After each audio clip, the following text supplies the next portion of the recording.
We are here in the city of Rosario, Argentina, in the frame of the conference Deepening Democracy as a Way of Life. We are very happy to have a conversation today with Professor Eric Olin Wright from the University of Wisconsin in Madison in the United States of America. The work of Eric Olin Wright has three main anchors. The first one is his empirical research on social class, and he has published many books on this. The second anchor is on reconstructing the Marxist tradition to make it contemporary to address current issues. And the third area of his work consists of exploring alternatives to existing forms of inequality, domination, and privilege. And in terms of publications that refer to these three anchors, we can see in the first area, the class, the book Classes and Class Counts. In terms of the second area, we can refer to his books Reconstructing Marxism and Interrogating Inequality. And in terms of his third area of concern, the idea of alternatives, we can see his book Deepening Democracy, Institutional Innovations in Empowered Participatory Governance, edited with Arkham Fang. And this week, he has just published a new book called Envisioning Real Utopias. And our conversation today with Eric Olin Wright will focus on this book, Envisioning Real Utopias. Before we start the conversation on this, I would like to say that all the books by Eric Olin Wright, and there are many books, are all online and are accessible to the public for free. And he welcomes people to send comments to his books and provide feedback to his ideas. So, Eric, to start the conversation, when and how did you start to write Envisioning Real Utopias? Some people, when they see this book, think of it as a new departure from work that I've done in the past, because I suppose I'm better known for my work on class.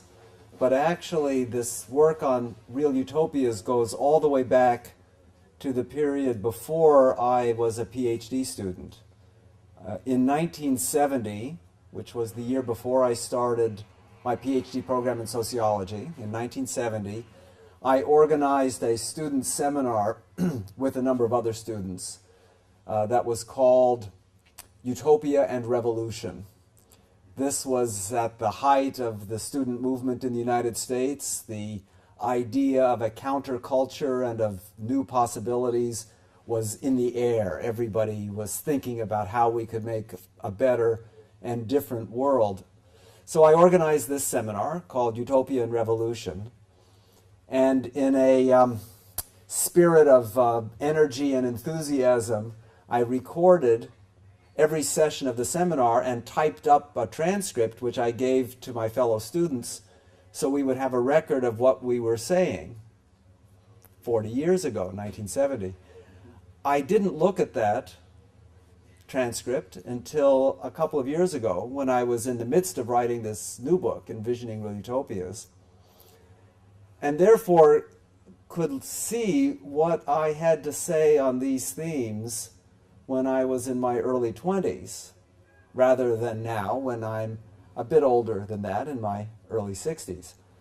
And I should say there are two things that struck me. On the one hand, some of what I had to say could almost have been just lifted and put in the book I'm writing now. Mm-hmm. Now, maybe that's a little discouraging. After 40 years of hard work and thinking on these themes, I'm still saying the same sorts of things I said 40 years ago.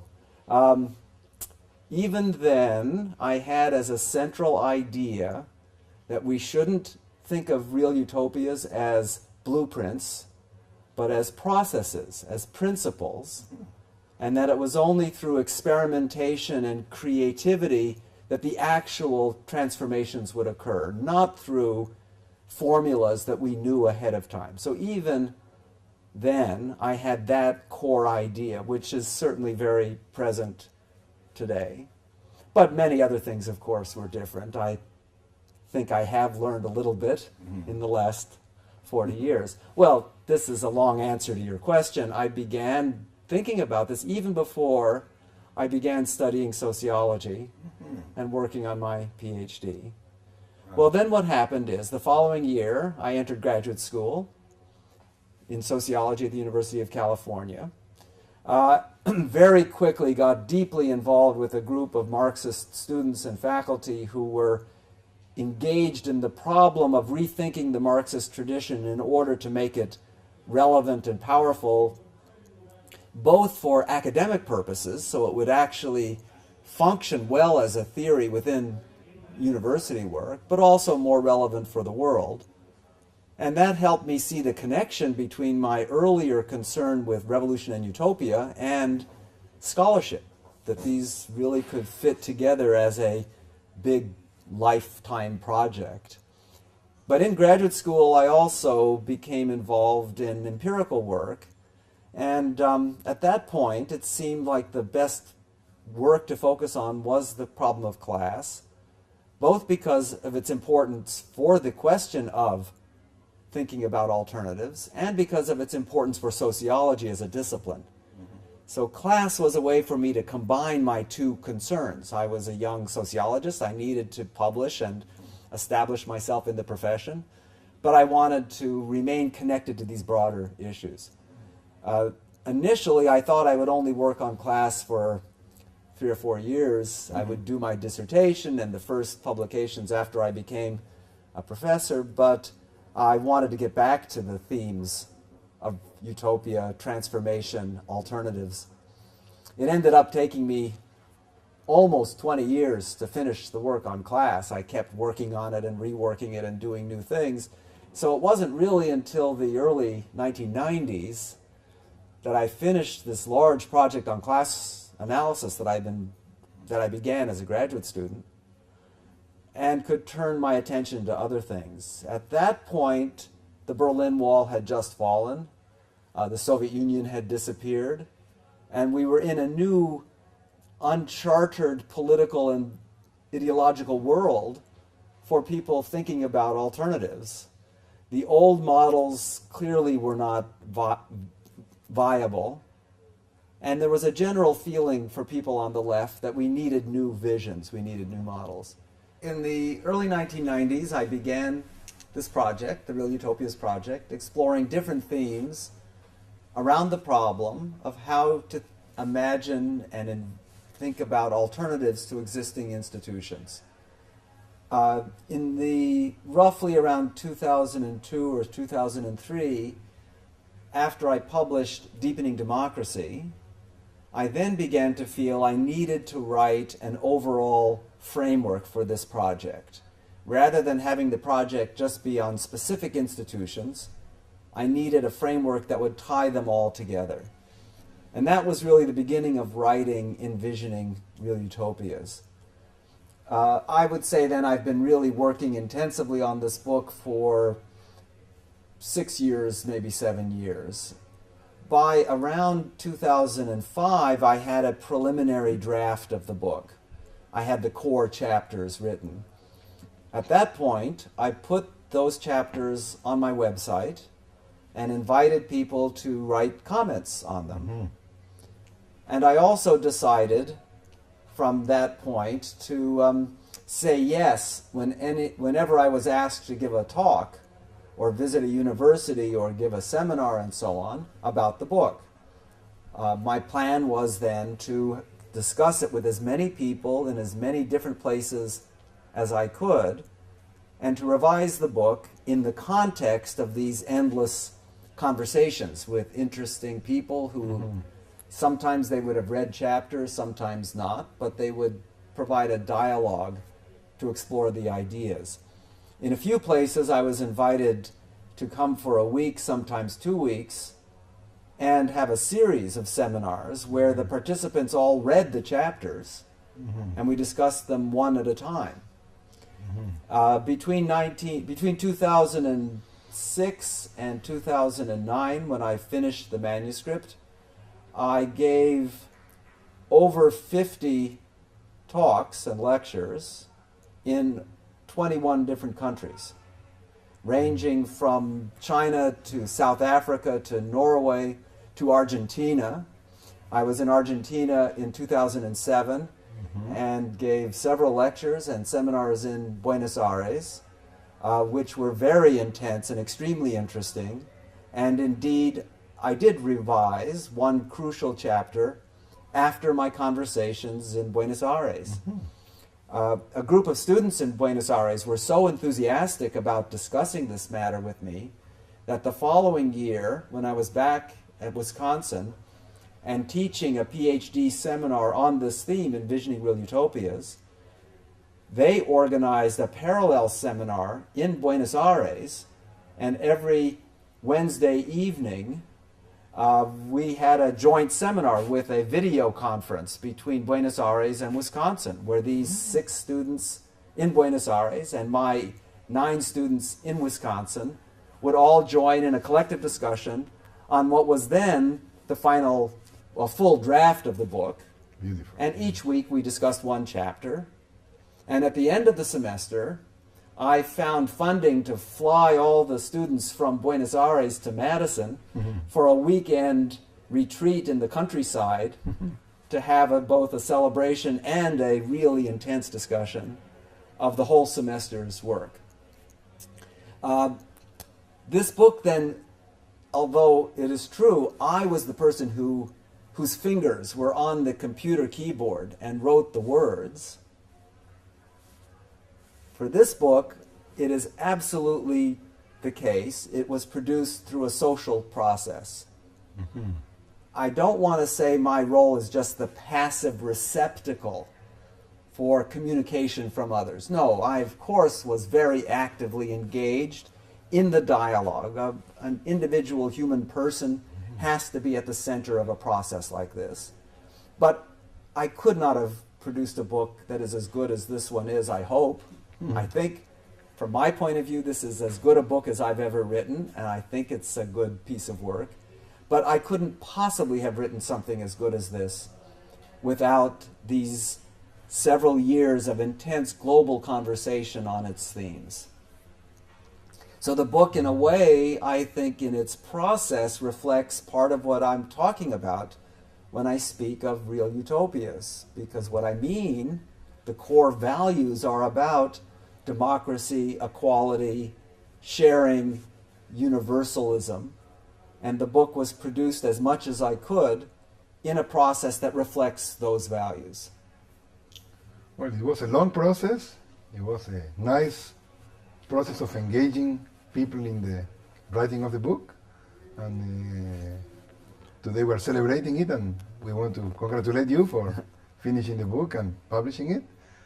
And the title is the first thing that sounds intriguing, because real utopias sounds in principle like an oxymoron, like a contradiction in terms. On the one hand, utopia suggests the idea of no place, the idea of dreams, which is the opposite of reality.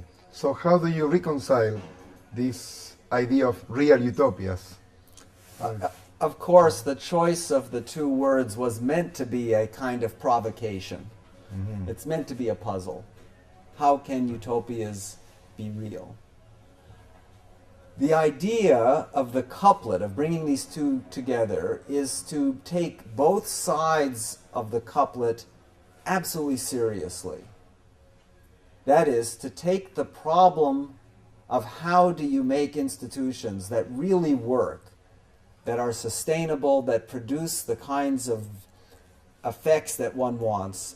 how do you have a pragmatic, realistic view of how institutions work? That's the real part.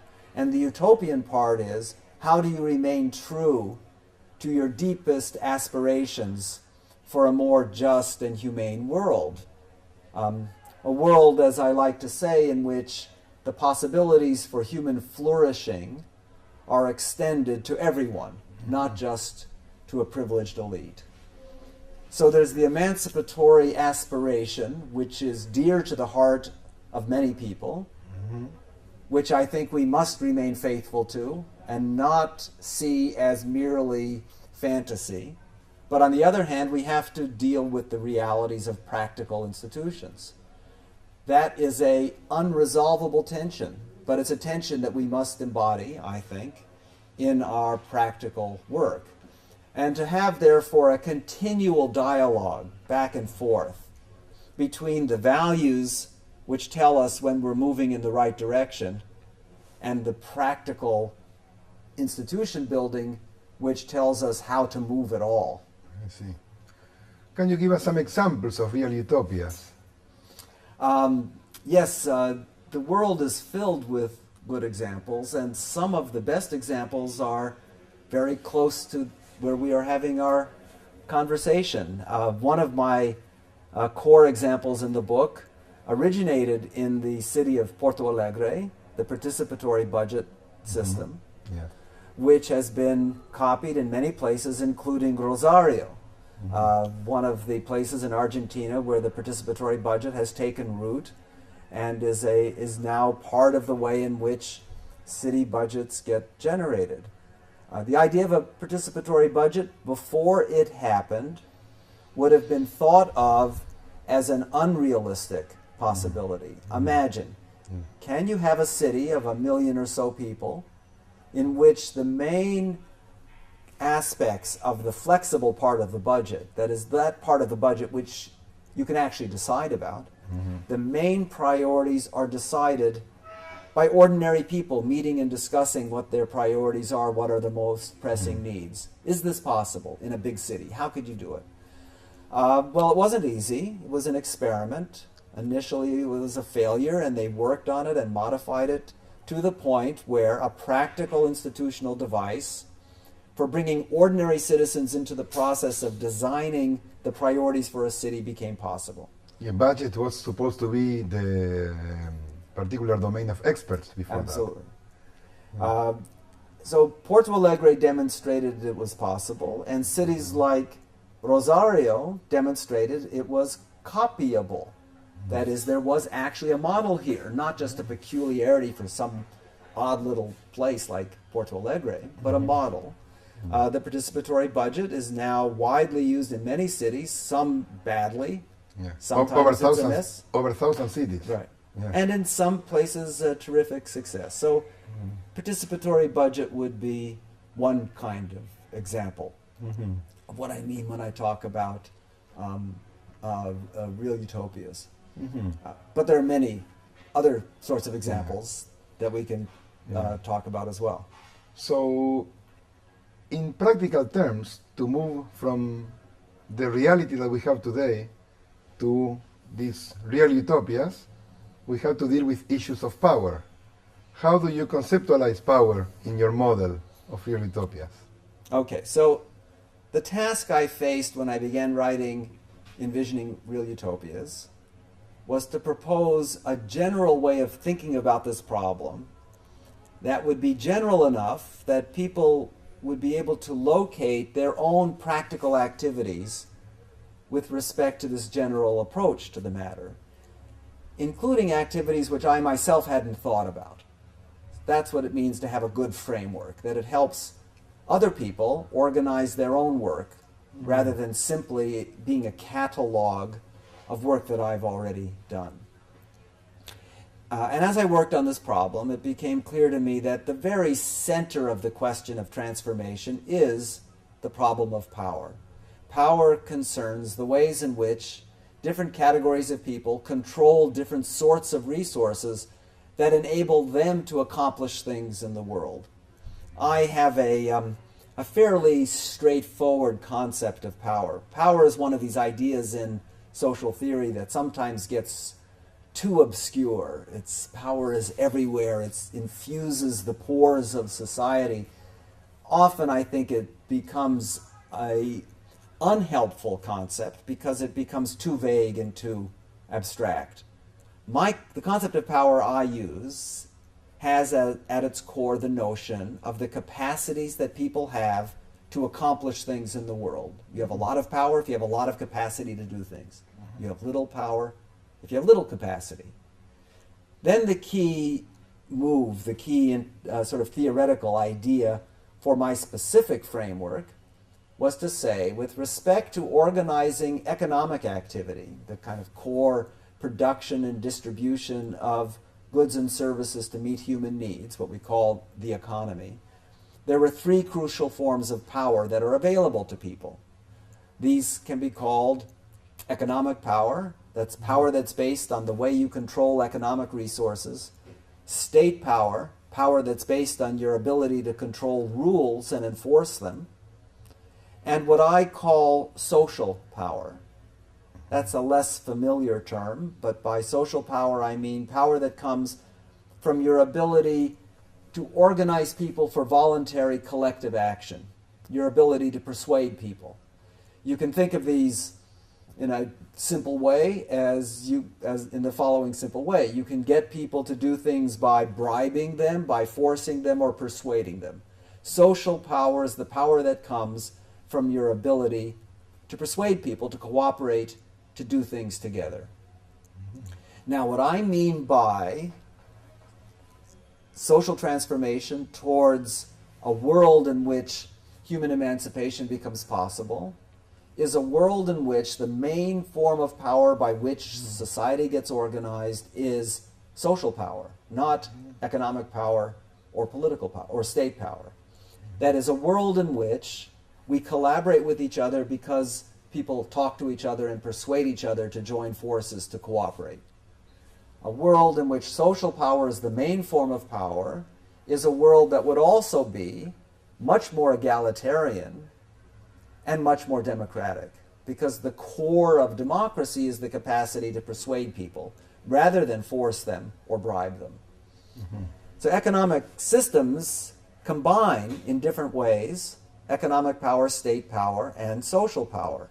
In capitalism, economic power is the dominant form of power. Indeed, we can say that's a kind of simple way of thinking about what makes a capitalist society capitalist. It's a society in which your ownership and control over economic resources is the main form of power that's deployed over economic activity.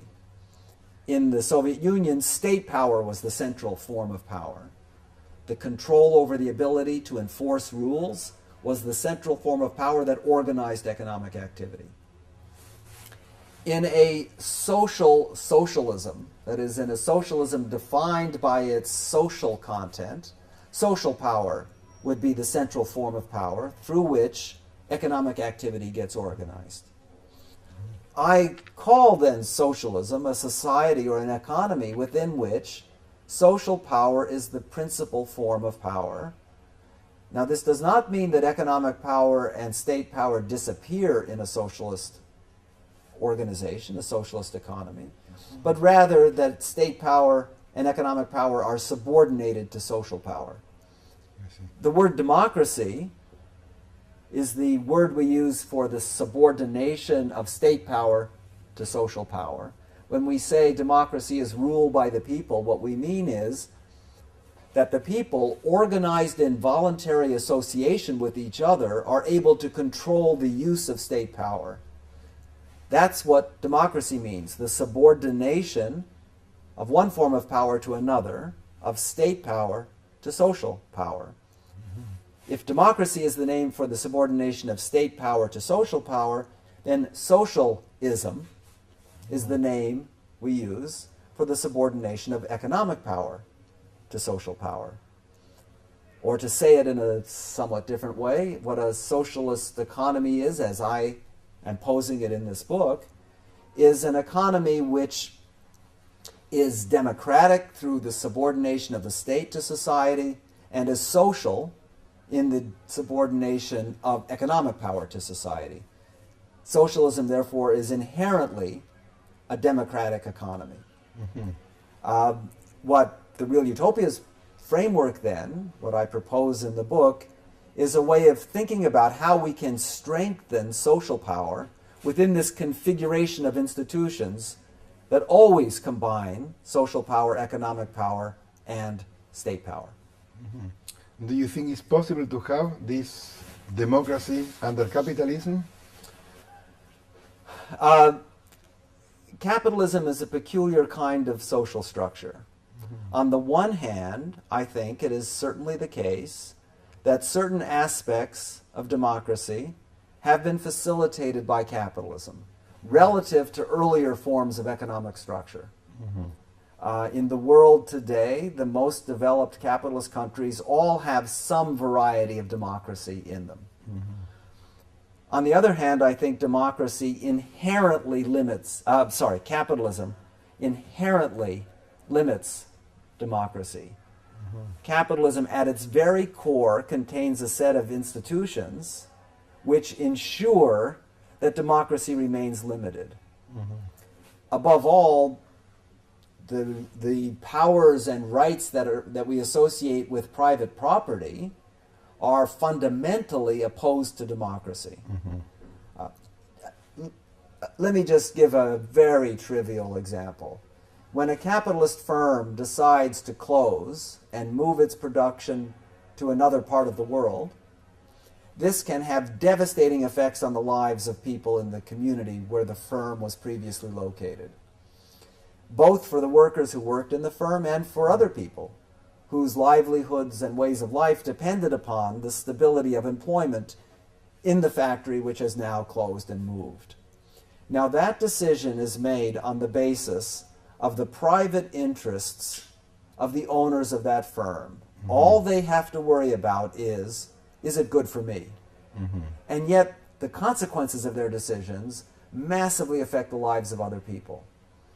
In a democratic society, decisions which massively affect the lives of other people should be decisions made by all the people affected by those decisions. The closing of a firm and the moving it elsewhere should be a decision made by all the people whose lives will be affected by that decision, not just by people who stand to benefit financially from that decision. It's fundamentally undemocratic, therefore, for decisions which have large collective consequences to be made by private individuals rather than to be made collectively. And that's what democracy is. Democracy is a very simple principle. It's the principle that people should be able to participate fully in all decisions which significantly affect their lives. Decisions which affect your life as a separate person but don't affect the lives of others should be made by you and you alone. The decision as to what to buy when you go into a store and are hungry, you want to buy a chocolate bar or an apple, that's your decision. That affects you. But decisions which affect the lives of other people should be made jointly with those other people. When you make the decisions jointly with other people, we call it democracy. When you make the decisions just by yourself, because it only affects yourself, we call it liberty. Liberty and democracy are both part of a single value, which we can call self-determination. And it depends on the context whether self-determination means making decisions collectively with other people or making them privately by yourself. That's what a democratic society is all about. And capitalism prevents the full realization of those principles. And I would like to go back to the title of your book, Real Utopias. I like it that you talk about utopias in plural. Right. Not only in singular, there is no one utopia. There will be many utopias that will emerge. And as there is not one utopia, but could be many utopias, is there one path, way to the utopia, to utopias, or you envision different pathways? Yeah, so the very core of this particular book, and it's actually occurs almost exactly in the middle of the book.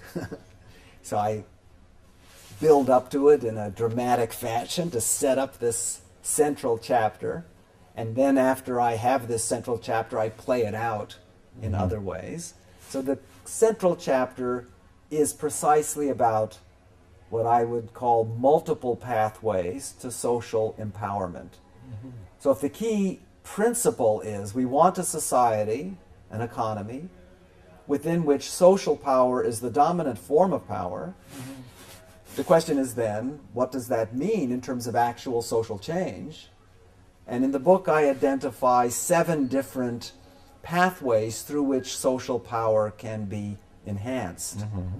In the book I have nice diagrams to illustrate this. I myself am a visual thinker. I find it easier to keep straight a complex set of ideas when I can draw pictures to represent them. So we don't have the pictures here, so I can't really show the whole array of pathways visually, but I can sort of describe it, which I think will be clear enough. So imagine we have these 3 forms of power: economic power, state power, and social power. And these 3 forms of power all affect what we're calling the economy. So put the 3 forms of power in a triangle and put the economy in the middle of the triangle. You can then think of arrows that link different forms of power to each other and to the economy. So here's a simple example. One model of socialism I call statist socialism. And here's how it works. You have state power, which directly affects the way the economy is run. The exercise of state power controls the allocation of certain resources and the way production takes place. But social power controls state power. So you have an arrow that goes from social power to state power, and another arrow from state power to the economy. And we can say then that social power controls the economy through the intermediary of the state. There's a kind of transitivity of power. X affects Y and Y affects Z. So the society, social power organized as people cooperating voluntarily with each other, shapes the state through mechanisms of democratic subordination of state power. And state power controls aspects of the economy through the direct state regulation of economic activity. So that's one of my 7 pathways, is what I call statist socialism. But another pathway is completely different. It's what I call social capitalism, which is a kind of odd term. Most people would not put the word social and the word capitalism together in a single term. So social capitalism works like this. Capitalist firms directly control the way in which the economy is organized. They allocate resources, they organize production and distribution just as they do in an ordinary capitalist firm. But in the case of social capitalism, social organizations in civil society, people getting together to cooperate, significantly control how those capitalist firms behave. An example from the province of Quebec in Canada are what are called solidarity funds, in which trade unions put part of their pension funds in another kind of special fund called solidarity funds, which are used to invest in small and medium enterprises in Quebec, not to buy shares on a stock market, but to directly invest in these firms in ways that gives the union a partial say in how the firms are run. The firms agree to certain charters of rights for workers and certain conditions of environmental sustainability. And in exchange for that agreement, they get these investment funds, which also give the unions some direct participation on the boards of directors and in running these firms. Now, that does not make these firms socialist. They remain capitalist firms, but they're capitalist firms in which social power has a much bigger role. And therefore, it's one of the pathways through which social power can be increased. We could imagine solidarity funds becoming a bigger and bigger part of an economy, and a bigger and bigger part of the investments of any given firm. one could imagine a form of capitalism in which all capitalist firms were significantly owned. A significant part of them was owned through solidarity funds controlled by associations in civil society. If we had that kind of capitalism, it would be less capitalistic. It would be a capitalism in which social power played a much heavier and more systematic role.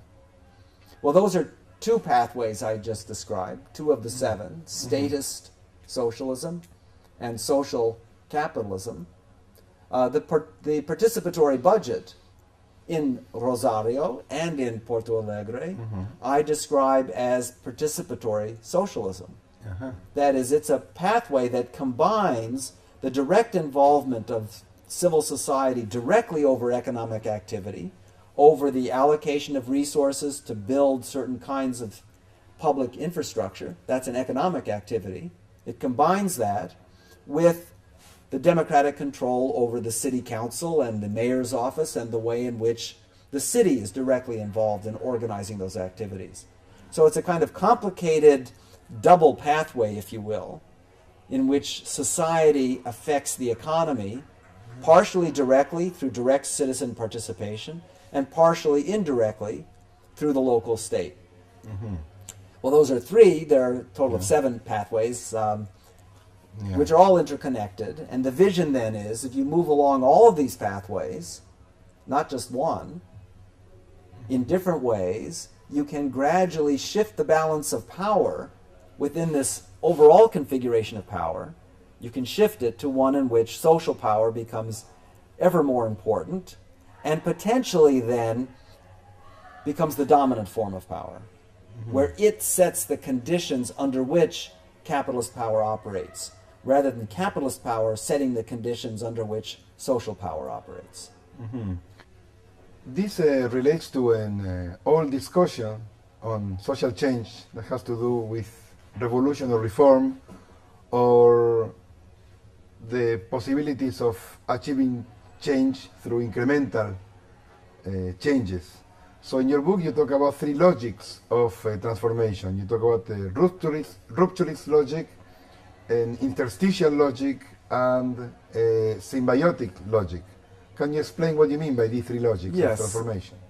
So let me first locate this problem of transformation. I argue in the book that there are three problems that we have to solve if we want a full theory of this whole domain.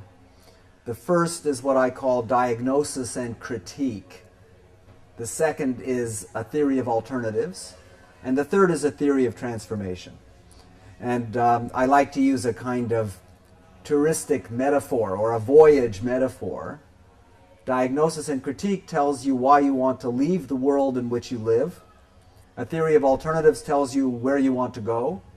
And a theory of transformation tells you how to get from here to there. What we've been talking about, mostly so far, has been the second of these, the theory of alternatives, where I lay out these pathways and talk about the principles that define the kind of society in which we want to move towards. The first part of the book concerns diagnosis and critique. I elaborate more fully the reasons why we want to leave. In our discussion, I focused on one of those diagnoses and critiques, the problem of democracy. One reason we might want to leave a world of capitalist domination is because capitalism restricts democracy.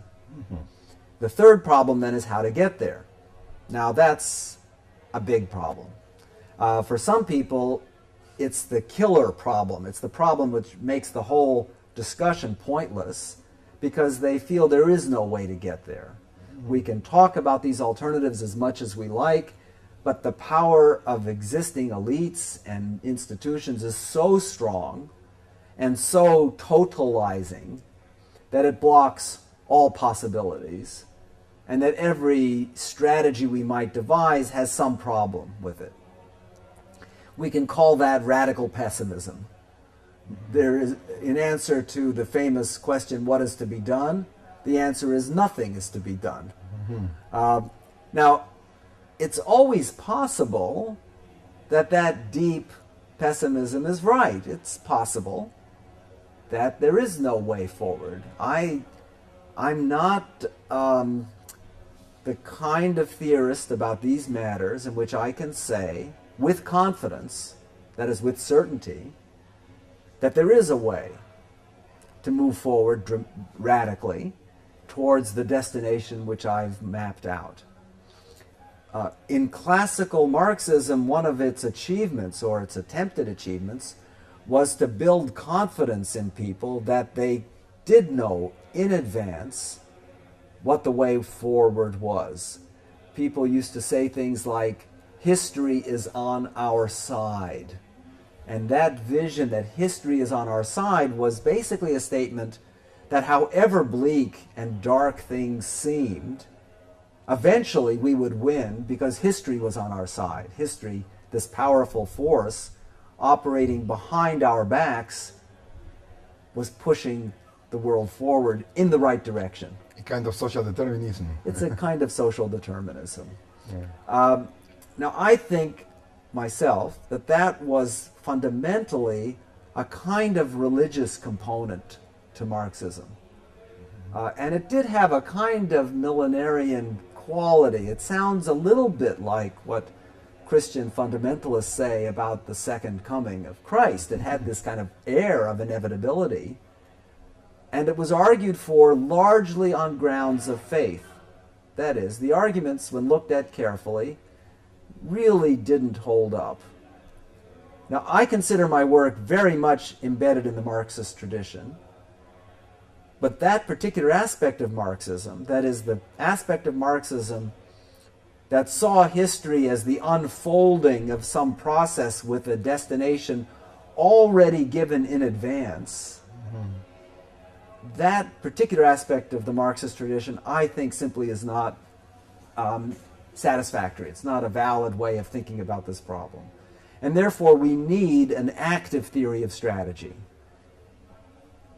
This kind of transformation is not going to happen behind our backs. It's going to happen, if it's going to happen, through our strategic thinking. That is, as human beings capable of imagining a possible future and then working with others to create the future which we have already imagined, but which only exists insofar as we make it. Now, for that, we need a theory of strategy. And what I do in the book is distinguish these three logics of strategy. The first is called ruptural. The word rupture suggests that there's a sharp break in a system. There's a before and after. This is associated with the most revolutionary traditions. Revolutionary socialism, revolutionary Marxism and communism, they all imagined that the way forward was through strategically thinking about how to create a rupture in the way the system worked.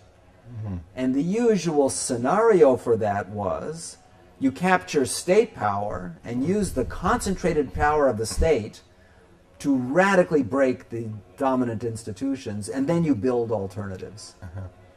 So ruptural strategies have a logic of warfare, victories and defeats, confrontation, and the notion that you destroy first and build later. The second kind of strategic logic I call interstitial. The word interstitial comes, I think, mainly from geology. That's at least where I've encountered the word.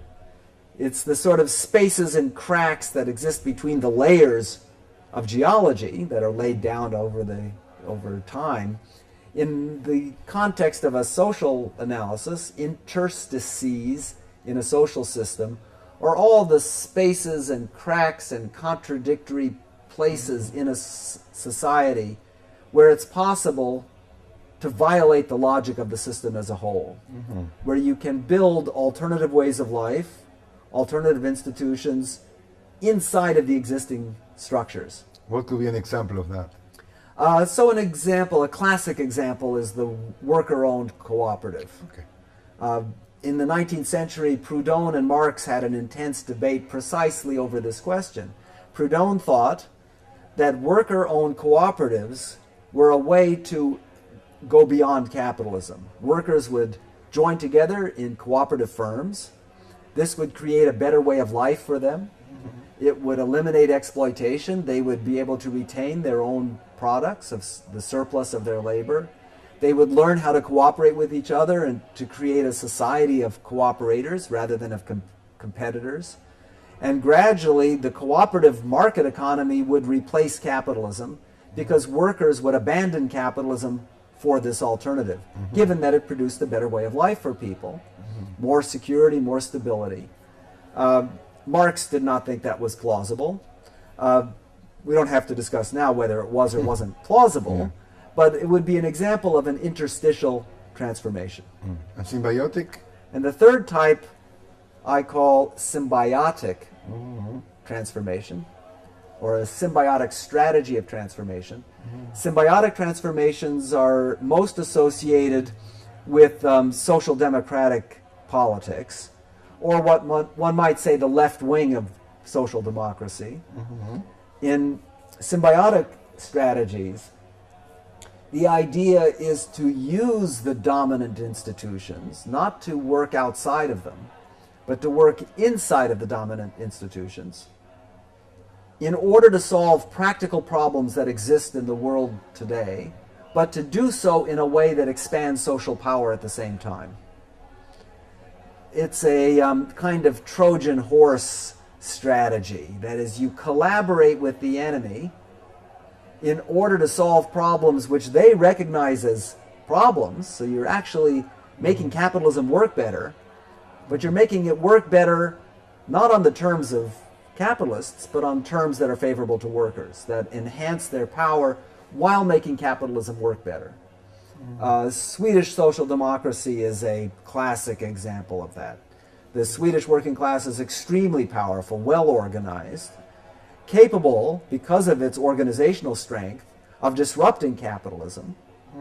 But instead of using its power to disrupt capitalism, it uses its power to improve capitalism, to make it work well. For a small country, Sweden and Finland and the other Nordic countries work extremely well. They have always been dependent upon global markets. They've never been able to rely primarily on their own internal market to develop.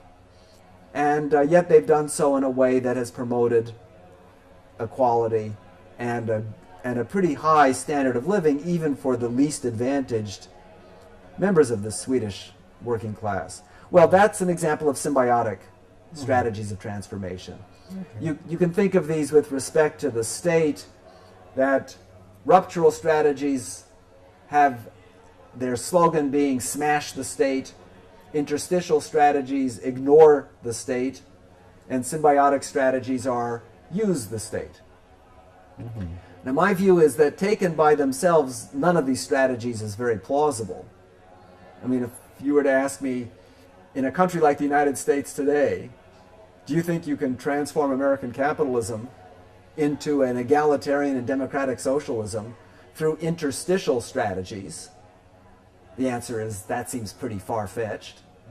Could you do it through symbiotic strategies in the United States? Are you kidding? And what about ruptural strategies? Well, it really seems far-fetched to imagine that you could seize power, smash the state, and destroy the American capitalist class. So none of these strategies seems remotely plausible, taken one at a time.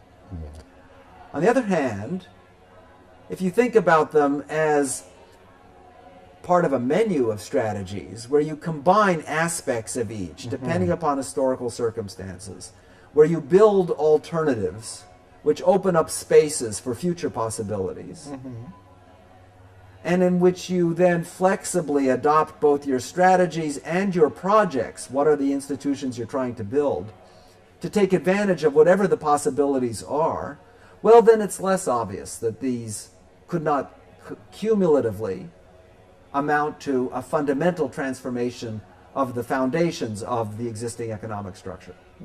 One last question to close this conversation. In the last part of the book, you talk about the opacity of the future, and paraphrasing Gramsci, you talk about the optimism of the intellect. What do you mean by this? Okay. Well, first, the Gramsci quote.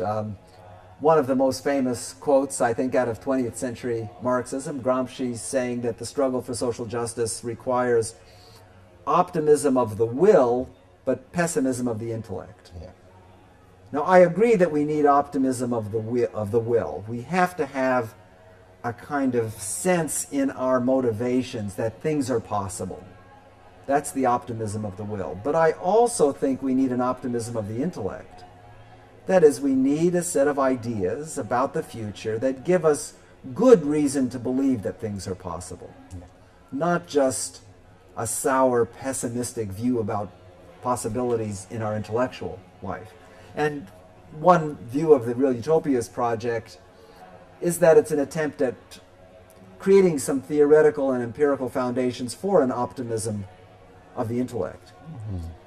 Now, the opacity of the future, by that I mean the following. If we think of the future as simply more of the present, if we think we can predict the future on the basis of what we can observe right now, then it's very hard to have optimism of the intellect. Because in the immediate short-run present, the possibilities of fundamental transformation of our institutions seems just very implausible. Mm-hmm. Nobody can give a very convincing account of how it could be in the short run that we could transform the structures of inequality, domination, oppression, exploitation, privilege, etc., that characterize all capitalisms in the world today, let alone capitalism as a global system. By opacity of the future, what I mean is that it is absolutely impossible to know today what the possibilities will be 25 years from now. Mm-hmm. The further out into the future you go, the less plausible it is that you can say anything about what's possible. A simple little exercise to do, just to convince yourself about how difficult it is to have any serious predictions about what is possible, is to start in 1905 and look into the futures in 15-year increments. Imagine yourself at the beginning of these 15-year increments, in which you ask yourself whether anybody alive at the time could really have predicted some of the major, most important things that happened in the course of the following 15 years. Mm-hmm. So in 1905, what happens in the world? And by the world, I'm taking a very American-centric, Eurocentric point of view. I'm saying from the vantage point of the world in which I have lived. If you start in 1905, what happened in the next 15 years? The most devastating war in modern history, combined with the Russian Revolution. The Mexican Revolution. The Mexican Revolution. Major discontinuities in the global system. Yeah. Start in the year 1920 and look for the next 15 years. Now take this from a United States perspective. Look what happened in those 15-year periods. The great economic boom of the 1920s, followed by the worst economic crisis in American history, and the breakthrough with the New Deal. Mm-hmm. Start in 1935 and look 15 years into the future. And what do you get? Well, you get some devastatingly negative things. You get the Holocaust. Who would have imagined in 1935 that even the Nazi regime with its racist ideology would have embarked on the extermination of 6 million people deliberately in gas chambers? I mean, that nobody would have thought that was possible in 1935. And you also get the atomic bomb. The alliance between the United States and the Soviet Union, I mean, that seemed pretty implausible in 1935. Mm-hmm. Start in 1950, go ahead 15 years. What do you have? In the United States, you have the end of racial segregation. Mm-hmm. Racial segregation had been an institution in the United States at that point for 300 years, since the colonial days, and it gets destroyed in that 15-year period. Mm-hmm. From 1965 to 1980, the United States loses a war. Nobody in 1965 would have said the United States is going to be defeated in a war. That was not part of what people would have thought was an historic possibility. Between 1980 and 1995, what happens? The Soviet Union disappears. Now talk about something outside of the limits of possibility. Unpredictable. Completely unpredictable. And even between 1995 and the present, the election of Obama, in an election in which the key contest was between a man and a woman, and a black man and a woman in the United States, again. So, we don't know the limits of future possibility. And that, I think, is a crucial source of intellectual optimism. If we have plausible models for good institutions that would make life better for people and would change the configurations of power so that they open up future possibilities, then the opportunities will occur. The one thing we know for sure about the future is there will be opportunities for advance on these pathways of social empowerment. And the key problem that we have is to have the capacity to actually move and take advantage of those opportunities when they occur.